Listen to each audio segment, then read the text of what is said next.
हाय दोस्तों, स्वागत है आपका फिर से न्यू ब्लॉग में। और सुबह सुबह संडे है, आज मैं रेडी हो जाता हूँ। उसके बाद चला जाता हूँ मार्केट से जाके ले आता हूँ मछली दोस्तों, क्योंकि मछली खाने का आज मन था, संडे था। उसके बाद मछली ले आता हूँ। उसके बाद मछली को मैं धोता हूँ सही से। उसके बाद इसमें मसाला मिक्स करता हूँ। उसके बाद मैं इसको फ्राई करने लगता हूँ।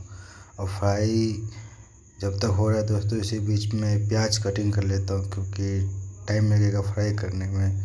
प्याज कटिंग करके रेडी होता है दोस्तों। उसके बाद मेरा फ्राई भी रेडी हो जाता है मछली।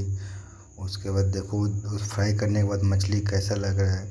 उसके बाद फिर प्याज पकाते हैं। प्याज पकाने बहुत अच्छा से पकाना पड़ेगा, क्योंकि थोड़ा ब्राउन होगा जब भी अच्छा लगेगा। उसके बाद दोस्तों मछली रेडी हो जाता है मेरा। और ये रेडी है मछली दोस्तों, आप बताओ कैसा लग रहा है।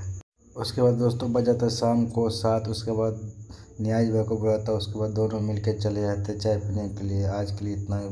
नेक्स्ट ब्लॉग देखने के लिए फॉलो जरूर करें।